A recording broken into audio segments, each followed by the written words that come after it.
नमस्कार दोस्तों, मध्यकालीन भारतीय इतिहास की इस नोट्स सीरीज में आज हम बात करेंगे गुलाम वंश के शासक नसीरुद्दीन महमूद के बारे में तथा साथ ही इससे संबंधित सभी इंपॉर्टेंट फैक्ट्स एवं जीके क्वेश्चन पर भी डिस्कस करेंगे जो आपकी आगामी प्रतियोगी परीक्षाओं के लिए काफ़ी यूजफुल रहेंगे।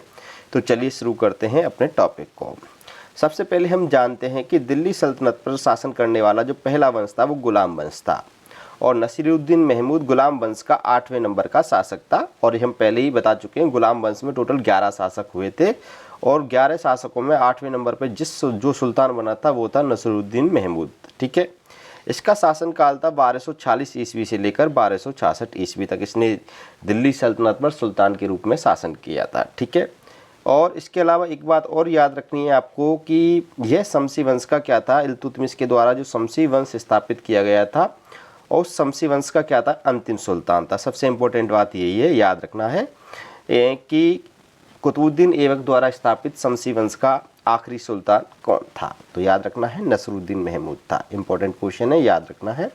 इसके अलावा ये भी याद रखना है कि शमसी वंश के जितने भी शासक हुए थे टोटल हम कह सकते हैं कि 2 शासक हुए थे कुतुबी वंश के, उसके बाद में 6 शासक हुए थे आपके शमसी वंश के। और शमसी वंश के शासकों में 6वें नंबर का शासक है और इन 6 शासकों में इल्तुतमिश के बाद सबसे ज़्यादा शासन करने वाला व्यक्ति नसरुद्दीन महमूद ही था। ठीक है, इसके फैक्ट्स देखिए कि यह इल्तुतमिश की पीढ़ी का क्या था, आखिरी सुल्तान था। ठीक है, हम कह सकते हैं इल्तुतमिश के परिवार का आखिरी सुल्तान था और ये कौन था, इल्तुतमिश का पौत्र था। यद्यपि मिन्हाज इसे इल्तुतमिश का क्या कहता है, पुत्र कहता है। ठीक है, मिन्हाज ने इसको इल्तुतमिश का पुत्र बताया है, लेकिन ये इल्तुतमिश का पुत्र नहीं, क्या था, पौत्र था। यह इल्तुतमिश के पुत्र नसरुद्दीन मोहम्मद का क्या था, पुत्र था, जिसका मकबरा सुल्तानगढ़ी के नाम से जाना जाता है। इल्तुतमिश के बारे में जब हमने पढ़ाया था तो सुल्तानगढ़ी मकबरे के बारे में बताया था। वो सुल्तानगढ़ी का मकबरा इल्तुतमिश ने अपने पुत्र नसीरुद्दीन महमूद मोहम्मद की याद में ही बनवाया था। तो उसी पुत्र का बेटा था ये नसरुद्दीन महमूद। ठीक है, याद रखना है, इंपॉर्टेंट है। और सुल्तान बनते समय इसकी आयु में मात्र 17 वर्ष की थी। कितने वर्ष की थी, 17 वर्ष की थी। ये बात भी आपको याद रखनी है, इंपॉर्टेंट है। नेक्स्ट अगला क्वेश्चन देखिएगा कि अलाउद्दीन मसूद शाह को सिंहासन से हटाकर नसरुद्दीन महमूद को सुल्तान बनाने में मुख्य योगदान किसका रहा था। इंपॉर्टेंट क्वेश्चन है, तो याद रखना नसरुद्दीन महमूद को सुल्तान बनाने में जो मुख्य योगदान था वो था बलबन का। ठीक है, बलबन इल्तुतमिश के द्वारा स्थापित जो चालीसा था यानी तुर्कान चैलगानी थी, उस चैलगानी का सदस्य था। ये इंपॉर्टेंट बात याद रखनी है। और फैक्ट्स देखिएगा कि इसकी सुरक्षा को ध्यान में रखते हुए बलबन ने इसे लौनी उत्तर प्रदेश, यानी उत्तर प्रदेश में एक जगह है लौनी, और उस लौनी नामक स्थान पर इसको पहले सुरक्षित रखा था। और उसके बाद में जून 1246 ईस्वी में बलबन इसे दिल्ली लेकर आया और मसूद शाह के स्थान पर इसको सुल्तान घोषित किया और शासन की शक्तियां स्वयं के पास रखी ताकि बलबन शक्तिशाली बना रहे तथा सुल्तान भी अमीरों के विरोध से बचा रहे। यही कारण है कि इसके शासनकाल में शांति बनी रही। इसने आतंकित होकर शासन नहीं किया था। ये बात मिन्हाज ने कही थी इसके बारे में कि नसरुद्दीन महमूद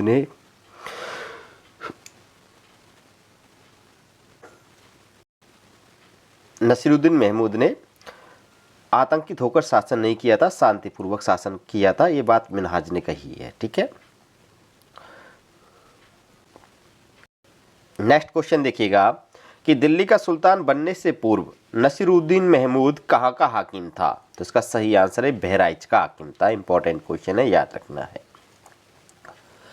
नेक्स्ट क्वेश्चन है अपना कि दिल्ली का कौन सा सुल्तान धार्मिक प्रवृत्ति का व्यक्ति था और उसे सादा जीवन या फकीरी जीवन जीने के कारण दरवेश भी कहा जाता था। तो इस क्वेश्चन का सही आंसर है नसरुद्दीन महमूद। ठीक है, ये धार्मिक प्रवृत्ति का व्यक्ति था, सादा जीवन जीता था, फकीरों की तरह रहता था, इस कारण इसको क्या कहा जाता था, दरवेश कहा जाता था। इंपॉर्टेंट क्वेश्चन है, याद रखना है। नेक्स्ट अगला क्वेश्चन है कि मिन्हाज उस सिराज ने किसे दिल्ली का सबसे आदर्श सुल्तान कहा है। तो याद रखना है दिल्ली का आदर्श सुल्तान किसे कहा है, मिन्हाज उस सिराज ने नसरुद्दीन महमूद को दिल्ली का आदर्श सुल्तान कहा है। और ये मिन्हाज उस सिराज ने इल्तुतमिश को अर्थशास्त्री भी बताया था। ये बात याद रखनी है, मैंने पिछली वीडियो में बताया, वो इम्पोर्टेंट है। ठीक है, इसके अलावा मिन्हाज उस सिराज ने नसरुद्दीन महमूद को सुल्तान उस सलातीन भी कहा है। याद रखना है, ये दोनों पॉइंट इंपॉर्टेंट हैं कि नसरुद्दीन महमूद को दरवेश कहा जाता था, दिल्ली का आदर्श सुल्तान कहा है मिनास उस सिराज ने, सुल्तान उस सलातिन भी कहा है। ये सारे पॉइंट इंपॉर्टेंट है। नेक्स्ट क्वेश्चन देखिएगा कि दिल्ली सल्तनत का कौन सा सुल्तान बेहतरीन सुलेखक या हस्तलिपिकार था जो कुरान की आयतें नकल करता था तथा टोपी सिलता था और उन्हें बेचकर अपना जीवन यापन करता था? इसका सही आंसर होगा नसरुद्दीन महमूद। मैंने बताया है ये सादा जीवन जीता था और राज्य के पैसे को अपने निजी खर्च पर यानी निजी कार्यों पर खर्च नहीं करता था।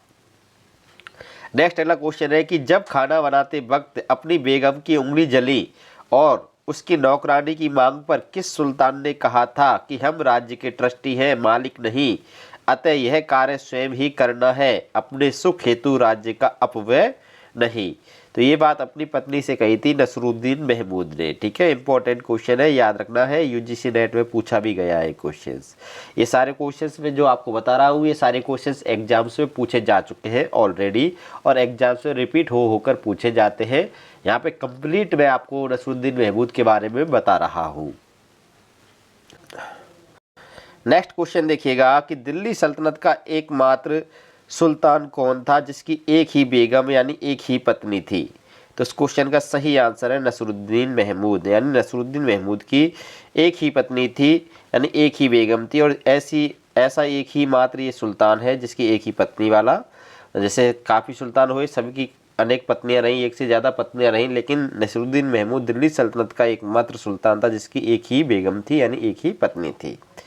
फैक्ट्स देखिएगा इस क्वेश्चन का कि बलबन ने 1249 ईस्वी में अपनी पुत्री हुजैदा, जिसको मलिका ए जहां का खिताब भी दिया गया था, का विवाह इससे किया था। यानी इसकी एकमात्र पत्नी थी, उसका नाम हुजैदा था और हुजैदा किसकी बेटी थी? बलबन की थी और इसकी शादी 1249 ईस्वी में हुई थी। ठीक है, सुल्तान बनने के 3 साल बाद। नेक्स्ट अगला क्वेश्चन है कि दिल्ली सल्तनत का कौन सा सुल्तान कहता था कि मैं राज्य के धन को स्वयं विलासिता पर खर्च नहीं कर सकता, मैं तो केवल राज्य का ट्रस्टी हूँ? तो मैं ये बात अभी बता चुका हूँ, ये क्वेश्चन भी रिपीटेड दूसरी थोड़ी लैंग्वेज चेंज में आया है। तो उसका सही आंसर है नसरुद्दीन महमूद। नेक्स्ट अगला क्वेश्चन है कि सुल्तान नसीरुद्दीन महमूद के विषय में किसने कहा था कि वह बिना उनकी यानी बिना तुर्क अधिकारियों की पूर्व आज्ञा के अपनी कोई राय व्यक्त नहीं करता था, वह बिना उनकी आज्ञा के हाथ पैर तक नहीं हिलाता था, वह बिना उनकी जानकारी के ना पानी पीता था और ना ही सोता था? तो ये बात नसरुद्दीन महमूद के विषय में ईसामी ने कही है, इतिहासकार ईसामी ये बात कहते हैं। नेक्स्ट अगला क्वेश्चन है कि नसरुद्दीन महमूद दरवेश के संबंध में यह किसका कथन है कि वह अपने समय का श्रेष्ठ सुलेखक धर्मपरायण व्यक्ति था, कुरान की प्रतिलिपियां बेचकर उनसे होने वाली आय से अपना खर्च चलाता था? तो इसका सही आंसर है ईसामी ने ये बात कही है। अब हम बात कर लेते हैं नसरुद्दीन महमूद के काल की प्रमुख घटनाओं के बारे में। नसरुद्दीन महमूद से संबंधित जो भी इम्पोर्टेंट क्वेश्चंस थे उसके परिचय से संबंधित वो हमने यहाँ पे ऊपर बता दिए हैं। अब हम बात करेंगे नसरुद्दीन महमूद के काल की प्रमुख घटनाओं के बारे में। देखिए, सबसे पहली घटना होती है नसरुद्दीन महमूद के काल में बलबन का उत्कर्ष। यानी नसरुद्दीन महमूद के काल में बलबन का उत्कर्ष होता है और किस प्रकार होता है उसको समझिएगा।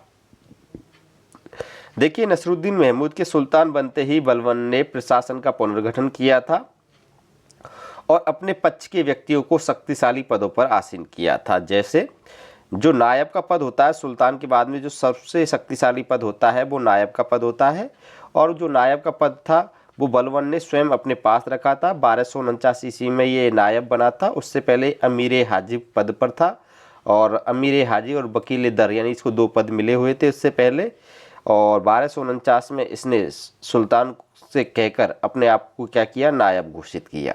ठीक है, हम कह सकते हैं इससे पहले इसके पास अमीर हाजिब का पद था जो उसको अलाउद्दीन मसूद शाह ने दिया था पहले। ठीक है, उसके बाद में इसने वजीर का जो पद था वो अबू बकर को ही दिया। अबू बकर पहले से ही ऑलरेडी क्या था? वजीर था और ये इसके शासनकाल में इसी का समर्थक व्यक्ति था, तो इसलिए इस वजीर का पद इसी के पास बना रहा।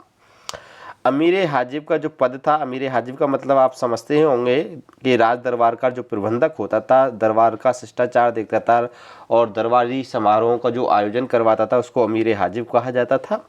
और जो अमीर हाजिब का जो पद था वो मलिक सैफुद्दीन को दिया गया। ये बलबन का छोटा भाई था, उसकी उपाधि थी किसलू खां, यानी इसको किसलू खां की उपाधि से भी नवाजा गया था।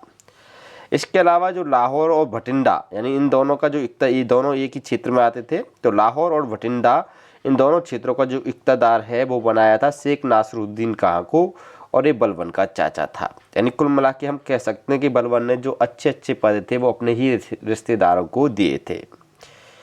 इस तरह प्रशासन में अपने चहेतों को बड़े बड़े पद देने से नसीरुद्दीन महमूद बलबन के प्रति संदेह की भावना रखने लगा था कि भाई ये व्यक्ति है, मेरे को तो राज्य से कुछ लेना देना नहीं है, मैं बस केवल नाम का सुल्तान हूँ, लेकिन ये अपने अपने ही चहेतों को ये पद दे रहा है, ऐसा क्यों है? सभी अमीर वर्गों को देना चाहिए जो योग्य है। तो इससे इसके मन में संदेह की भावना हुई। तो इसी बात का जो फ़ायदा उठाया था वो एक इमामुद्दीन रहमान नाम के एक व्यक्ति ने उठाया था। कैसे उठाया समझिएगा कि इस बात का फ़ायदा उठाकर जब बलबन दिल्ली से बाहर था तब हिंदू से मुसलमान बने इमामुद्दीन रेहान, जिसको इमामुद्दीन रायहन भी कह सकते हैं, और ये हिंदू से मुसलमान बना था, यानी पहले हिंदू था, कन्वर्टेड मुसलमान था ये व्यक्ति इमामुद्दीन रेहान। और इसने क्या किया, सुल्तान को अपने पक्ष में कर लिया था, जो एक हिजड़ा हिंदुस्तानी भी था, यानी एक हिंदुस्तानी हिजड़ा था ये। और ये न्यायिक मामलों में सुल्तान का क्या था, वकील दर था। तत्पश्चात सुल्तान ने इसकी बातों में आकर, यानी सुल्तान ने इसकी बात मानकर निम्न निर्णय लिए थे। पहला तो ये लिया था कि जो वकील दर के पद पर इमामुद्दीन रेहान था उसको नायब का पद दे दिया जो बलबन के पास था। 1253 ईस्वी की घटना है, यानी 1253 ईस्वी में इमामुद्दीन रेहान फिर से क्या बना, इमामुद्दीन बलबन के स्थान पे क्या बना था, नायब बना था। और बलबन के पास जो नायब का पद था तो बलबन को नायब के पद से हटा दिया गया था, और बाद में उसको हाँसी व नागौर की एकता प्रदान कर दी गई कि वह हाँसी व नागौर का उसको इक़्तिदार बना दिया गया। ठीक है, ये इंपॉर्टेंट पॉइंट है। ये थोड़े 1253 में सुल्तान नसीरुद्दीन महमूद के द्वारा निर्णय लिए गए थे, और इन निर्णयों में बलबन को नायब के पद से हटाया गया था, इमामुद्दीन रेहान को नायब बनाया गया था जो ऑलरेडी पहले से वकील दर के पद पर था। ठीक है, और बलबन को नायब के पद से हटाकर कहाँ का इक़्तिदार बनाया था, हाँसी व नागौर का। अब होता क्या है कि इन निर्णयों से नाखुश बलबन अपने इक़्तिदार नागौर से अपना पद पुनः प्राप्त करने के लिए प्रयास करता रहा। उसने रणथंभौर पर एक सफल छापा मारकर भारी मात्रा में लूट का माल एकत्र किया और तुर्क अमीरों के साथ संधि वार्ता शुरू की। उसने रेहान के समर्थक कई तुर्क अमीरों को अपने पक्ष में कर लिया और भटिंडा जाकर तुर्क अमीरों का एक दल तैयार किया। सुल्तान को बलबन के दल की शक्ति के सामने झुकना पड़ा, और इस स्थिति में सुल्तान इन अमीरों से समझौता करता है, जिसमें बलबन पुनः नायब बना था। बलबन को फिर से नायब बनाया गया 1254 ईस्वी में। भाई बलबन फिर से नायब बन गया, यानी बलबन कुल 1 साल के लिए, लगभग 1 साल से कुछ समय अधिक के लिए, यानी हम कह सकते हैं नायब के पद से विरक्त रहा था, यानी इसको नायब के पद से हटा दिया गया था। लेकिन उसके बाद में इसको पुनः नायब बनाया गया 1254 ईस्वी में। और जो रेहान इमामुद्दीन रेहान था इसको बहराइच भेज दिया गया, और जहाँ पर इसको युद्ध में हराकर इसका वध कर दिया गया था। और जो मिनहाज थे इनको पुनः काजी बनाया गया था, ये बात भी याद रखनी है, यानी सफूर कानी के स्थान पर इनको फिर से काजी बनाया गया था। मैंने आपको पिछली वीडियो में बताया था कि मिनहाज को काजी के पद से हटाकर सफूर कानी को काजी बनाया था। अब फिर से दोबारा से मिनहाज को क्या बनाया गया, काजी बनाया गया। मिनहाज उस सिराज वही लेखक हैं जिन्होंने तबकाते नासिरी लिखी थी, याद रखना है। अब कुछ क्वेश्चंस देखिए, बलबन के उत्कर्ष से संबंधित कुछ क्वेश्चंस हैं जो एग्जाम्स में पूछे गए हैं, उनको देखिएगा कि बलबन को उलूग खां की उपाधि किसने प्रदान की थी। तो याद रखना नसीरुद्दीन महमूद ने 1249 ईस्वी में बलबन को यानी उलूग खां की उपाधि दी थी। जब इसको नायब का पद दिया था तब बलबन को उलूग खां की उपाधि नसीरुद्दीन महमूद के द्वारा दी गई थी। नेक्स्ट वाला क्वेश्चन है कि बलबन कितने वर्षों तक नायब के पद से अपदस्थ रहा था। तो इसका सही आंसर है 1 वर्ष तक नायब के पद से अपदस्थ रहा। 1253 ईस्वी की एक घटना है। नेक्स्ट अगला क्वेश्चन है कि इतिहासकारों के द्वारा किसे धर्मच्युत, शांति, शासन का अपहरणकर्ता, पथभ्रष्ट व षड्यंत्रकारी कहा गया है। तो इसका सही आंसर है इमामुद्दीन रेहान को कहा गया है इतिहासकारों के द्वारा कि शासन का अपहरणकर्ता, पथभ्रष्ट व षड्यंत्रकारी। देखिए फैक्ट देखिएगा कि इमामुद्दीन रेहान के नेतृत्व में भारतीय मुसलमानों का शासन सत्ता प्राप्त करने का यह प्रथम प्रयत्न था जो असफल रहा था। ठीक है, इंपॉर्टेंट पॉइंट है, याद रखना है कि अगर क्वेश्चन पूछ ले कि भारतीय मुसलमानों का शासन सत्ता प्राप्त करने का प्रथम प्रयास कौन सा था, तो याद रखना है इमामुद्दीन रेहान के द्वारा नायब का पद प्राप्त करना। नेक्स्ट अगला क्वेश्चन है कि 1254 ईस्वी में बलबन ने पुनः नायब बनने के बाद सुल्तान के पद का प्रतीक छत्र यानी शाही चंदोबा धारण किया, जिसका विरोध किसने किया था? तो इसका विरोध किया था कुतुबुद्दीन हसन गौरी ने। यानी इसने सुल्तान छत्र को, जब ये दोबारा 1254 ईस्वी में क्या बना था, नायब बना, तो ये सुल्तान का जो छत्र होता है उसको स्वयं धारण करने लगा। अब इस बात का जो विरोध था वो किसने किया था? कुतुबुद्दीन हसन गौरी ने किया था। ठीक है, इंपॉर्टेंट है, याद रखना है। लेकिन बलबन क्या करता है? बलबन इसकी हत्या करवा देता है और इसकी हत्या को दिल्ली सल्तनत की पहली राजनीतिक हत्या माना जाता है। ये इंपॉर्टेंट पॉइंट है।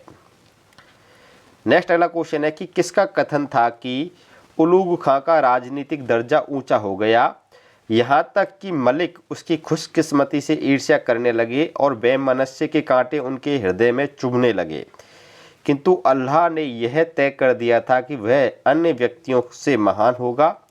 अतः जैसे जैसे उनकी ईर्ष्या बढ़ती गई, उसकी सत्ता रूपी देवदारू की खुशबू भी समय के साथ फैलती गई। दरबार में उसका कोई प्रतिस्पर्धी नहीं रह गया और वह सुल्तान का मुख्य सलाहकार बना। तो ये बात बलबन के विषय में किसने कही थी? मिन्हास उल सिराज ने कही थी। इंपॉर्टेंट है, यूजीसी नेट एग्जाम्स में पूछा गया है। अब हम देख लेते हैं दूसरी घटना है मंगोल नीति, यानी इसके शासनकाल में मंगोलों के प्रति क्या नीति रही थी, याद रखना है। तो देखिए नसरुद्दीन महमूद के शासनकाल में की जो घटनाएं हैं उन घटनाओं पर हम चर्चा करेंगे मंगोलों के विषय में। तो देखिए 13वीं शताब्दी में जो मंगोल साम्राज्य था वो संसार का सबसे शक्तिशाली साम्राज्य था। ये इंपॉर्टेंट पॉइंट है, याद रखना है। अगर 13वीं शताब्दी में अगर आपसे कोई पूछे कि संसार का सबसे शक्तिशाली साम्राज्य कौन सा था, वो मंगोल साम्राज्य था। और नसरुद्दीन महमूद के काल में मंगोलों का नेता कौन था? हलाकू खां था। कौन था? हलाकू खां था। हलाकू खां ने पश्चिम एशिया में विशाल विजय प्राप्त की थी और 1258 ईस्वी में बगदाद को जीतकर अब्बासी खिलाफत का क्या कर दिया था? इसने अंत कर दिया था। ठीक है, इंपॉर्टेंट है, याद रखना है। अगर क्वेश्चन पूछे कि बगदाद की अब्बासी खिलाफत को किसने अंत किया था, तो याद रखना हलाकू खां ने किया था। इंपॉर्टेंट है। अब होता क्या है कि जो मंगोलों की जो बढ़ती शक्ति थी, ये इस प्रकार जो शक्ति बढ़ रही थी, इस बढ़ती शक्ति से दिल्ली सल्तनत भी क्या थी? चिंतित थी कि ये दिल्ली सल्तनत पर मंगोल आक्रमण ना कर दें। इसके आक्रमण का खतरा बन रहा था कि भाई अब हो सकता है कि इसने बगदाद को जीत लिया, इन क्षेत्रों को जीत लिया, अब जो क्षेत्र बच रहा है वो दिल्ली सल्तनत का क्षेत्र बच रहा है और हो सकता है उनका आक्रमण हो सकता है। लेकिन बलबन ने अपनी कूटनीति से मंगोलों से क्या किया? समझौता किया था। कैसे किया था उसको समझिएगा कि इसी समय जब ये खतरे की स्थिति बन रही थी, तो इसी समय राज्य के जो बागी व्यक्ति थे, एक तो किसलू खां था, एक कुतलुक खां। ठीक है, ये दो क्या है? राज्य के बागी हो गए थे, यानी इन्होंने राज्य के प्रति विद्रोह कर रखा था। जो किसलू खां था, ये बलबन का छोटा भाई, इसने क्या कर ली? मंगोलों की अधीनता स्वीकार कर ली थी और मंगोलों से मिल गया था। तथा जो अवध का गवर्नर था कुतलुक खां, इसने भी मंगोलों से समझौता कर लिया और इन्होंने क्या है? मंगोलों के साथ मिलकर दिल्ली पर आक्रमण करने की योजना बनाई। लेकिन इन दोनों की इस योजना को बलबन ने क्या कर दिया था? असफल कर दिया था। अब होता क्या है कि 1260 ईस्वी के आसपास की बात है कि हलाकू खां, मंगोल नेता हलाकू खां अपने दूत दिल्ली में भेजता है कि वह जाइए और दिल्ली में जाकर बातचीत करके आइए कि वो उनको हमारी अधीनता स्वीकार है कि नहीं है, या फिर उनसे डायरेक्टली नॉर्मल ही वे में बात करके आइए, वहाँ की स्थिति जान कर आइए। बलबन ये बात जानता था कि जो दूत हैं, अगर उनको अपनी शक्ति नहीं दिखाई तो वो हमको कमज़ोर समझेंगे। अगर उनको डराना है, उनको इस प्रकार अपने आप को दिखाना है कि वो चाहकर भी हम पर आक्रमण ना करें। तो बलबन ने क्या है कि जो मंगोल दूत आए थे हलाकू खां के, उनका स्वागत किस प्रकार किया ये समझिए। कि जब मंगोल दूतों के मन में भय पैदा करने के लिए बलबन ने उनके स्वागत के लिए रास्ते के दोनों ओर कटे सिर और भूसे से भरे शरीरों को सजाया। भारी मात्रा में सशस्त्र बख्तरबंद सैनिक तैनात किए, हाथियों की परेड करवाई, शान शौकत और ऐश्वर्य का दिखावा किया। इन सारी चीज़ों को देखकर जो मंगोल दूत थे वो हक्के बक्के रह गए। ठीक है, और उन्होंने वापस जाकर कह दिया कि भाई दिल्ली सल्तनत इस समय शक्तिशाली यानी पावर में है और उनसे टकराना अच्छी बात नहीं है। तो फलस्वरूप क्या होता है कि मंगोलों के बीच में और दिल्ली सल्तनत यानी बलबन के बीच में, नसरुद्दीन महमूद के काल की बात है, समझौता होता है। समझौता होता है कि मंगोल दिल्ली की सीमा में आक्रमण नहीं करेंगे और ब्यास नदी को मंगोल और दिल्ली सल्तनत के बीच की क्या माना गया, सीमा रेखा माना गया कि भाई ये ब्यास नदी के उस पार का एरिया आपका, इस पार का एरिया दिल्ली सल्तनत का रहेगा। ठीक है।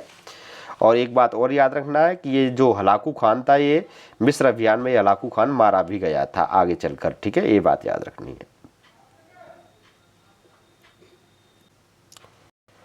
अब देखिए कि मंगोलों से संबंधित नसरुद्दीन महमूद के काल में कौन कौन से क्वेश्चन आए हैं वो देखिए एग्जाम्स में।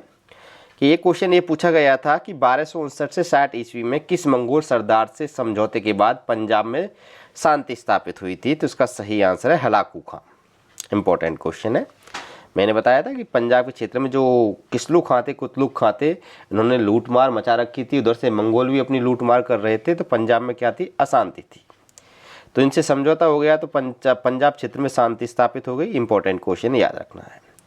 अगला क्वेश्चन है कि गुलाम शासकों एवं मंगोलों के बीच कौन सी नदी सीमा रेखा का काम करती थी। तो इसका सही आंसर है ब्यास नदी करती थी। ये भी क्वेश्चन एग्जाम में पूछा गया है। इससे पहले मंगोल और दिल्ली सल्तनत के बीच की जो सीमा रेखा का काम करती थी वो सिंधु नदी करती थी। इंपॉर्टेंट है। अगला क्वेश्चन है आंतरिक, अगला पॉइंट है हमारा आंतरिक विद्रोह, यानी अगली जो घटना है वो है आंतरिक विद्रोहों की। यानी पहली घटना हमने बलबन के उत्कर्ष के बारे में पढ़ी, बलबन के बारे में पढ़ा, फिर मंगोलों की क्या स्थिति थी नसरुद्दीन महमूद के काल में, उसके बारे में पढ़ लिया। अब हम देखते हैं आंतरिक विद्रोह यानी इसके खुद के सरदारों की क्या स्थिति थी। सबसे पहले हम देखते हैं कुतलुक खां का विद्रोह। ठीक है, कुतलुक खां कौन था इसके बारे में समझिएगा कि कुतलुक खां अवध का इक़्तिदार था तथा सुल्तान की माँ से इसने विवाह किया था। यानी नसरुद्दीन महमूद की विधवा माँ से इसने क्या किया था, विधवा माँ से विवाह किया था कुतलुक खां ने। इस प्रकार सुल्तान नसरुद्दीन महमूद का ये सौतेला पिता भी था। ठीक है, इसके स्वतंत्र आचरण के कारण इसको बहराइच स्थानांतरित किया गया, लेकिन यहाँ पर भी इसने अपने आप को स्वतंत्र आचरण करके, यानी इसने यहाँ पर भी क्या किया, अपना स्वतंत्र आचरण ही दोबारा से किया। यानी वही सुल्तान की तरह जीने लगा, किसी की बात नहीं मानना, अपने आप को ही सुल्तान समझना, ऐसी स्थिति इसने पैदा कर रखी थी। अब स्थितियाँ ये हो गई कि इस पर अभियान करना आवश्यक था। तब होता क्या है कि दिल्ली सल्तनत से तमर खां और बेतम खां नाम के दो योद्धा होते हैं, दो सेनापति होते हैं। इनके नेतृत्व में सेना भेजी जाती है और कुतलुक खां के बीच में और तमर खां, बेतम खां और कुतलुक खां के बीच में कौन सा युद्ध होता है, समराऊ का युद्ध होता है 1256 ईस्वी में, जिसमें शाही सेना क्या हो जाती है, पराजित हो जाती है। ठीक है, यानी तमर खां और बेतम खां इससे हार जाते हैं। इसके पश्चात क्या होता है, बलबन ने खुद अभियान किया, यानी बलबन इसको हराने के लिए खुद जाता है और इसको खदेड़ता है और ये भाग जाता है और ये मंगोलों से समझौता कर लेता है। यानी भागकर कहाँ चला जाता है, मंगोलों के पास चला जाता है और मंगोलों से समझौता कर लेता है और जो बलबन का विद्रोही भाई था किसलू खां, इससे भी हाथ मिला लेता है। ठीक है, अब हम बात करते हैं किसलू खां के विद्रोह के बारे में। देखिए, किसलू खां ने मुल्तान व उच्च पर किसलू खां ने अधिकार कर लिया था। ठीक है, और यहाँ पर ये निरंतर लूटपाट कर रहा था। इसके बाद में इसको कुतलुक खां का भी साथ मिल गया, क्योंकि कुतलुक खां इसने आकर इससे हाथ मिला लिया था और ये दोनों की दोनों क्या है, मंगोलों के साथ हो गए थे। ठीक है, बाद में मंगोलों से समझौता किसने कर लिया, बलबन ने कर लिया और बाद में इन दोनों की क्या हो गई, मृत्यु हो गई और इन दोनों की मृत्यु के बाद में पंजाब क्षेत्र में क्या है, शांति स्थापित हो गई थी। अगला है बंगाल विद्रोह। देखिए, बंगाल में क्या होता है कि क्वेश्चन देखिए, क्वेश्चन एग्जाम से बहुत पूछा जाता है कि सुल्तान नसरुद्दीन महमूद के काल में किसने मुगीसुद्दीन की उपाधि धारण कर बंगाल में विद्रोह किया था। तो इसका सही आंसर है तुगरिल खां ने किया था। वेरी वेरी मोस्ट क्वेश्चन है ये। फैक्ट्स देखिएगा कि तुगरिल खां ने मुगीसुद्दीन की उपाधि के साथ स्वयं को स्वतंत्र शासक घोषित किया था और सिक्के जारी किए, खुतबे में अपना नाम भी दर्ज करवाया था। 1258-59 ईस्वी की बात है कि इसने कामरूप यानी असम पर आक्रमण किया और यहाँ पर यह मारा गया। और इस दौरान तुगरिल खां की मृत्यु के बाद भी बंगाल में क्या है, विद्रोह बने रहे। इसलिए बंगाल का जो लखनौती क्षेत्र है उसे मध्यकाल में विद्रोहों का नगर कहा जाता है और तुर्क लोग उसको परिपूर्ण नरक की संज्ञा भी देते थे बंगाल को। ठीक है, अगले जो चौथा पॉइंट है, चौथी जो घटना है वो है राजपूत राज्यों का दमन। यानी नसरुद्दीन महमूद के काल में राजपूत राज्यों के विद्रोहों का दमन भी किया गया था। सबसे पहला क्षेत्र आता है दोआब कटिहार का क्षेत्र। ठीक है, तो दोआब कटिहार के क्षेत्र में जो विद्रोह था, ये विद्रोह 1247 से 1248 के बीच में हुआ था। ठीक है, अब देखिए जो दोआब कटिहार क्षेत्र है, इस दोआब कटिहार क्षेत्र में लगभग हम कह सकते हैं कि बदायूं और संभल का जो क्षेत्र है, उस क्षेत्र में ये क्षेत्र पड़ता है। दोआब कटिहार का क्षेत्र बदायूं के पास पड़ता है। और मिनहाज के अनुसार इस क्षेत्र में दलजी व मलजी के नेतृत्व में क्या हुआ था, विद्रोह हुआ था। जबकि ईसामी कहते हैं कि भाई चंदेल शासक त्रिलोक्य वर्मा के नेतृत्व में इस क्षेत्र में क्या हुआ था, विद्रोह हुआ था। वैसे ज़्यादातर इतिहासकार दलजी व मलजी ही बताते हैं, फिर भी आपको याद रखना है, ईसामी के अनुसार भी याद रखना है और मिनहाज के अनुसार भी याद रखना है। अब बलबन ने इस विद्रोह का क्या किया था, दमन किया था। कि बलबन ने क्या किया कि जो तुलसुंदा दुर्ग था उसको बलबन ने अपना केंद्र बनाया और उसको केंद्र बनाकर बलबन ने इस विद्रोह का दमन किया। और इसी अभियान के दौरान की सबसे इम्पोर्टेंट घटना यह है कि इसी अभियान के दौरान मिनहाज ने एक नासिरी नामक काव्य की यानी एक कविता की रचना की थी। इसके लिए मिनहाज को 30,000 जीतल का राजस्व क्षेत्र भी दिया गया था। ये बात याद रखनी है कि नासिरी नामा जो रचना है मिनहाज के द्वारा, ये कहाँ लिखी गई थी, तो याद रखना दोआब कटिहार क्षेत्र अभियान के दौरान ये रचना लिखी गई थी, इम्पोर्टेंट है। इस अभियान के बाद में मलिक बकवक को बदायूं व संभल का क्या बनाया गया था, इक़्तिदार बनाया गया था। फिर आता है मेवों का दमन। देखिए मेव क्या थे, राजपूत थे, बाद में ये मेव बने कन्वर्टेड होकर, पहले राजपूत थे। तो इन मेवों का इसने दमन किया। कि मेव क्या थे, राजपूत थे और ये हरियाणा अलवर क्षेत्र में आवासित थे और ये राहगीरों को क्या करते थे, लूटने का काम करते थे। एक बार क्या होता है कि मलका के नेतृत्व में मेवों ने एक दफ़ा बलबन को क्या कर लिया था, लूट लिया था, उसके ऊँट छीन लिए थे। इस कारण बलबन ने निर्ममता से इनका दमन किया था। ठीक है, ये बात याद रखनी है। अगला है मालवा अभियान, 1251 ईस्वी में किया गया। देखिए मालवा अभियान हुआ था 1251 ईस्वी में नसरुद्दीन महमूद के काल में। और इस अभियान के दौरान चंदेरी, ग्वालियर, उज्जैन को लूटा गया और नारनौल दुर्ग पर क्या कर लिया गया था, अधिकार कर लिया गया था। और इस अभियान में राजा जाहरदेव पराजित हुए थे, परंतु अधीनता उन्होंने स्वीकार नहीं की थी। इस कारण यह अभियान क्या रहा था, असफल रहा था। नेक्स्ट अभियान है बुंदेलखंड या बघेलखंड अभियान। ठीक है, हम कह सकते हैं बुंदेलखंड पर 1247 में ही अभियान किया गया था। और जो बुंदेलखंड का क्षेत्र है ये कालपी से चुनार तक का क्षेत्र था। जो वर्तमान में हम कह सकते हैं जालौन से मिर्ज़ापुर का जो क्षेत्र है वो बुंदेलखंड का क्षेत्र जाना जाता था। यहाँ पे शासक थे चंदेल त्रिलोक्य वर्मा और हम्बीर वर्मन यहाँ के शासक थे और इन पर ये अभियान किया गया था। ठीक है, अब हम देखते हैं सबसे इम्पोर्टेंट बात कि नसरुद्दीन महमूद की मृत्यु। कि नसरुद्दीन महमूद की मृत्यु कैसे हुई थी, तो देखिए दो इतिहासकार दो मत बताते हैं। एक तो बलबन के द्वारा हत्या और एक प्राकृतिक हत्या यानी अपने आप हत्या, अपने आप मृत्यु यानी नेचुरल डेथ के बारे में बताते हैं। तो हमने 3 नाम हैं, इब्न बतूता, ईसामी और फरिश्ता। ठीक है, ये तीनों के तीनों इतिहासकार है। ये नसरुद्दीन महमूद की हत्या बलबन के द्वारा बताते हैं कि बलबन ने इसकी हत्या की थी। कौन, इब्न बतूता, ईसामी और फरिश्ता। ये तीनों इतिहासकार कहते हैं कि नसरुद्दीन महमूद की हत्या किसने की थी, बलबन ने की थी। लेकिन एकमात्र इतिहासकार कौन है, याहिया बिन अहमद सरहिंदी। ये इतिहासकार ऐसा है, ये नसरुद्दीन महमूद की प्राकृतिक मृत्यु के बारे में बात करता है। ये कहता है कि नसरुद्दीन महमूद की मृत्यु किससे हुई थी, बीमारी से हुई थी। ठीक है, कौन, याहिया बिन अहमद सरहिंदी। और ये बात इसने अपने ग्रंथ तारीख मुबारक शाही में बताई है। ये बात इंपॉर्टेंट है, याद रखना है।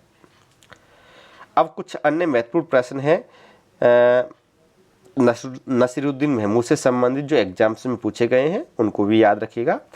पहला क्वेश्चन है कि मिनहाज उल सिराज ने अपनी प्रसिद्ध पुस्तक तबकात नासिरी किस सुल्तान को समर्पित की थी, तो इसका सही आंसर है नसरुद्दीन महमूद को की थी।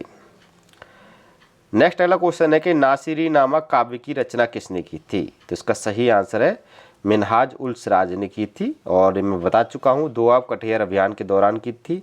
इसको 30,000 जीतल का इनाम भी मिला था इस रचना के लिए।